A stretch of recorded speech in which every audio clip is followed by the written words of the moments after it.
On est des très mauvais intervenants ce soir. Je pense que Nick capote un peu dans sa grille d'horaire du temps. Non. On est moins ce soir, donc ça le fait très bien quand même. On va parler de la course aux séries dans l'Ouest, puisque la semaine dernière, on a surtout abordé ce qui se passait dans l'Est avec la course entre les Panthers, les Islanders et les Pingouins. Dans l'Ouest, je vous montre le tableau. Ça s'est énormément resserré dans les dernières semaines. On va commencer par parler de la centrale, donc les 3 premières places. Le Wild de Minnesota qui mène présentement avec 1 point d'avance sur l'Avalanche du Colorado et les Stars de Dallas, mais l'Avalanche a toujours un match en main. Donc, je reviens encore une fois cette semaine avec une question toute simple. Quel sera votre top 3 dans la centrale d'ici la fin de la saison? Je vais commencer avec toi, Luc. Qui vois-tu t'amener au sommet de la division? Moi, je l'ai dit depuis le début, c'est l'Avalanche du Colorado. Il n'y a aucune surprise là-dedans. On savait qu'il y a eu beaucoup de blessés. Il y a des joueurs qui ont. Je pense qu'on a guéri un peu de bobos en début de saison qui traînaient en raison des dernières séries éliminatoires. On a joué la moitié de la saison avec pas beaucoup de. On avait quand même des blessés assez marquants pour la formation du Colorado. Je pense que là, tout le monde est en train de revenir petit à petit. Bon, il y a Lekonen qui, malheureusement, ne peut pas être là pour probablement jusqu'au premier tour des séries éliminatoires. Moi, je pense que c'est Colorado. Minnesota manque de profondeur. Les Stars de Dallas, je pense qu'ils vont, contrairement au Colorado, on n'est pas assez puissant pour rivaliser pour le titre de division. Alors, Colorado, Dallas et Minnesota, ça risque d'être l'ordre des 3 premiers dans la centrale. Julien? C'est exactement le même classement que Luc, fait que je vais économiser du temps au segment. Pierre-Carl, de ton côté? Moi, je vais aller avec les Stars de Dallas au premier rang. Puis, ça va être très serré. C'est difficile là, de prédire. Les 3 équipes ont seulement 1 point d'écart entre les 3. L'Avalanche Colorado aussi, j'aime bien leur chance quand même de terminer au premier rang avec tous les blessures qu'ils ont eu cette saison. Mais non, je crois vraiment que les Stars vont être premiers, l'Avalanche deuxième et Minnesota va finir au 3e rang. J'aime beaucoup l'équipe du côté de Dallas. Tyler Seguin est revenu au jeu, puis donc ça équilibre les lignes. On a des bons joueurs sur chaque trio, puis on a un très bon gardien de but en Jake Oettinger, donc je pense que ça va être ça qui va faire la différence. De mon côté, j'aime y aller avec les underdogs. Hein, donc, je vais aller avec le Wild du Minnesota, qui est pourtant premier en ce moment malgré tout. Mais non, on sous-estime beaucoup le Wild depuis vraiment peut-être la date limite des transactions. C'est une des très bonnes formations dans la Ligue nationale. On est sur une très bonne séquence. Donc, j'ai l'impression qu'on a les ressources pour maintenir ce premier rang-là. Évidemment, tout va dépendre de la fin de saison des affrontements entre les 2 équipes. Et le Wild n'a pas à 100% son avenir entre les mains parce que justement, l'Avalanche peut les rattraper avec le match en main. Je ne vous l'avais pas mentionné, mais ce qui est intéressant, c'est que l'Avalanche et le Wild s'affrontent ce soir. Donc, déjà ce soir, on va avoir une bonne idée de qui va prendre la tête dans la division, mais ça risque d'avoir un impact assuré pour la suite de l'année. Luc? Moi, je peux te dire pourquoi je ne trosse pas le Wild. Vas-y. 12,7, 14,7 et 14,7 pour les 2 prochaines saisons. Merci, la direction. Ouais, ben ça, encore là, c'est pour les prochaines saisons. Si on regarde actuellement, c'est 12,7 millions cette année aussi. Fait que c'est 12,7 millions. On performe quand même. On performe quand même, mais contrairement à des équipes qui ont l'entièreté de leur masse salariale sur la glace, c'est ça qui vient en ligne de compte. Je te retournerai la situation en disant que l'Avalanche n'a pas l'entièreté de sa masse sur la glace, ils sont plus à l'infirmerie en ce moment. mais c'est fou pareil. Lui, il anticipait comme un reset, un retour pour 3 ans à peu près. Là. Puis c'est pas ça pendant tout qui se passe. C'est quand même assez drôle. Non, faut féliciter Bill Guerin. On voyait pas vraiment ça s'en allait où, cette formation-là. Puis soudainement, depuis 2 ans, avec l'arrivée de Kaprizov, on est vraiment revenu au sommet et dans les meilleures équipes de la division. Je vais passer tout de suite à la Pacifique. Là aussi, ça s'est resserré depuis quelques semaines. Les Golden Knights sont toujours au sommet. Ils le sont depuis le début de l'année avec 98 points, mais seulement 2 points devant les Kings et 3 points devant les Oilers. Les Kings et les Golden Knights s'affrontent à une autre reprise d'ici la fin de l'année et les Oilers et les Kings s'affrontent 2 fois d'ici la fin de l'année. Donc, beaucoup de matchs intra-division. Même question, quel sera votre classement d'ici la fin de l'année? On va y aller dans le sens inverse. Julien, je vais te laisser commencer. Moi, je pense que ça va être Kings, Knights, Edmonton. Edmonton sont une super séquence, puis depuis qu'on est contre, honnêtement, c'est une équipe complètement transformée, puis il était temps, parce que ça fait des années que tout le monde l'a dit, puis il allait chercher d'autres attaquants. Je peux pas croire qu'ils ont pensé à Eric Carson à un moment donné, c'est tellement stupide. Mais justement, les affrontements Kings-Oilers, ça va être les plus intéressants, parce que, à mon avis, la seule équipe qui peut battre les Oilers dans cette division-là, c'est les Kings à cause de leur système de jeu, à cause de leur centre qui peuvent complètement neutraliser les lignes adverses. Puis là, comparativement à l'année passée, qui avait 2 goalers qui ne marchaient pas, Korpisalo, c'est un des meilleurs joueurs, un des meilleurs gardiens de but de la Ligue nationale depuis qu'il a revenu de sa blessure. Puis donc, moi, je pense que puis c'est une équipe qui est bien rodée, qui a un très bon système de jeu. Puis Korpisalo, à l'époque, qui jouait avec Columbus puis qui avait quand même eu des bonnes séries, il n'y avait pas une aussi bonne équipe structurée que ça devant lui. Donc, moi, à mon avis, les Kings, ça va être une équipe qui pourrait se rendre en finale de la Coupe Stanley. C'est même pas des jokes. Pierre-Carl?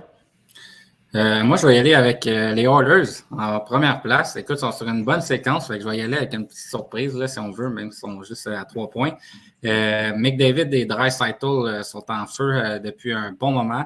Puis quand les Oilers d'Edmonton sont sur une bonne séquence, sont difficiles à arrêter. Ce que j'ai hâte de voir, par contre, c'est les performances devant le filet. Mais pour l'instant, ça tient.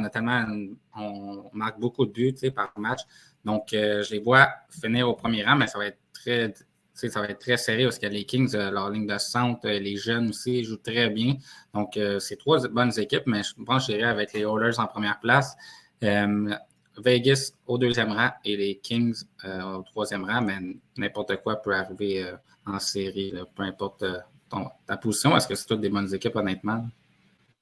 Luc? Seigneur. Oh my God. OK. Voici, je me mouille. Edmonton, Vegas, Kings. Et au premier tour des séries, ça sera Edmonton-Nashville.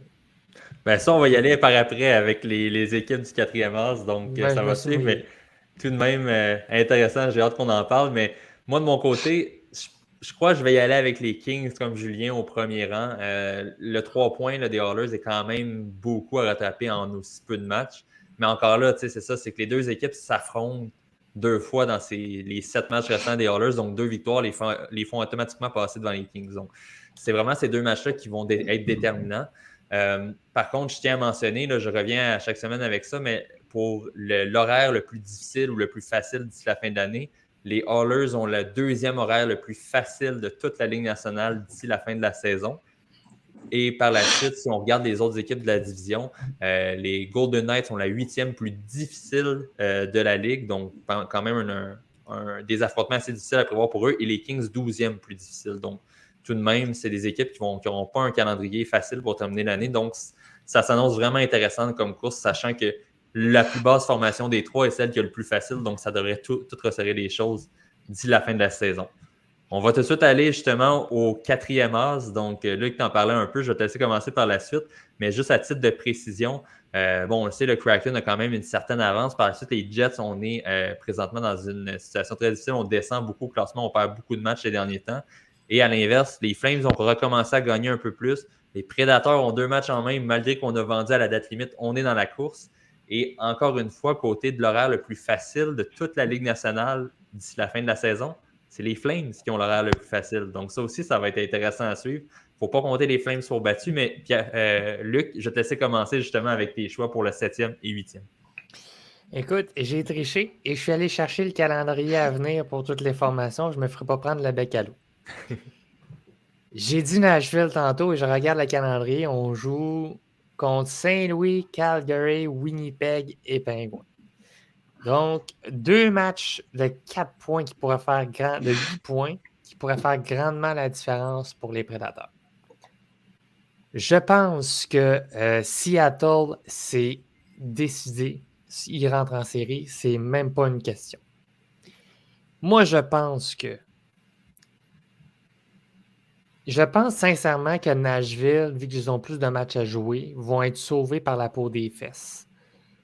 Par contre, Calgary a un calendrier qui est ridicule. On joue contre Chicago, San Jose, Anaheim, 2 fois contre Vancouver. Les 2 autres matchs, c'est contre Nashville puis Winnipeg. Donc, en gros, tu as seulement 2 matchs de 8 points pour les séries. J'ai dit Nashville tantôt, je le regrette, mais je vais m'assumer. Nashville, mais effectivement, Calgary là, pourrait très bien réussir à s'aufiler devant Winnipeg. Julien?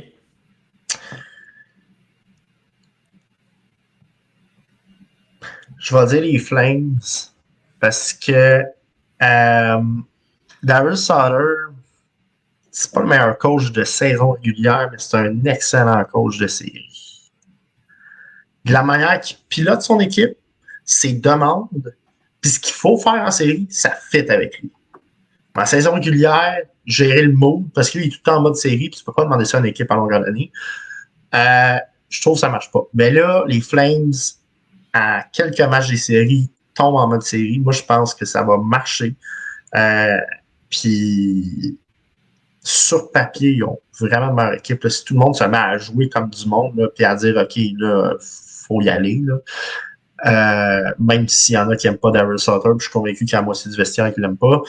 Je pense quand même que cette équipe-là va trouver le moyen de se souder au moins en teammates pour y aller. Le petit point d'interrogation, qui en est quand même un gros, mais ça, bon, il y en a dans toutes les équipes, c'est les gardiens de but. Markstrom est redevenu Markstrom. Fait que voilà. Ça sera à suivre, mais tu dis justement que les Flames ont un système de jeu parfait pour les séries. Ben, c'est justement une série de 7 matchs qui leur reste à jouer d'ici la fin de l'année. Donc, ça va être très intéressant à suivre. Et je vais être franc de mon côté, si j'étais une équipe justement numéro 1 qui doit affronter les Flames au premier tour des séries, je ne serais pas 100% en sécurité. Je ne me sentirais pas en sécurité justement parce que c'est une formation qui risque d'être très difficile à passer. Pierre-Carl, je vais te laisser y aller toi pour ta 8e équipe qui qualifierait pour les séries. Moi, je vais y aller. J'aime bien les chances avec les Prédateurs de Nashville également. Donc, on a quand même 3 points seulement avec les Jets. Puis là, on a 2 matchs en main. Donc, tu sais, en plus, je regardais tantôt les blessés. Là, hier, on remporté un match contre les Bruins de Boston. Puis on a Matt Duchene qui est blessé. Roman Josi, il est au jour le jour. Ryan Johansson, Philippe Forsberg, Alexandre Carrier. On a beaucoup d'absents. Puis tout de même, les tous les meilleurs joueurs. Oui, tous les meilleurs joueurs sont blessés. On a quand même été remporté un gros match, même si on s'est fait dominer, mais on est mené par les brillantes performances de Juuse Saros, qui est vraiment excellent devant son filet. Donc, je pense que c'est ça qui pourrait faire la différence pour qu'il passe, comme Luc a dit, sur la fesse en séries éliminatoires. Tu sais, on a Luc Evangelista, puis Novak, là, qui sont très surprenants depuis quelques semaines, qui jouent du gros hockey pour les Prédateurs de Nashville. On a échangé beaucoup de joueurs. On a beaucoup de choix de repêchage cette année et pour l'an prochain. Donc, si on est capable en plus de faire les séries éliminatoires, ça serait un très gros accomplissement pour cette formation. Puis je pense qu'ils sont capables. Tout le monde suit le plan de match. Puis malgré les absents, on réussit à remporter des matchs serrés à bas pointage. Donc, ça pourrait être dangereux aussi à l'approche des séries. On ne sait jamais. De mon côté, je dirais, je pense que je vais y aller avec les Flames pour espérer voir une bataille de l'Alberta numéro 2, une deuxième en 2 ans. Mais sinon, je vais être franc, j'ai l'impression que les Prédateurs vont passer en réalité. Là, on a justement les matchs en main. Oui, peut-être un horaire plus difficile, mais encore là, c'est les matchs entre formations, ce qu'on parlait tantôt, qui vont déterminer. Si, exemple, les Prédateurs remportent leur match contre les Jets, bien, automatiquement, on se ramène à 1 point d'écart avec encore le 2 matchs en main. Donc, je dirais que c'est difficile de voir comment les Prédateurs ne pourraient pas remonter la pente. Donc, non, ça va être à suivre.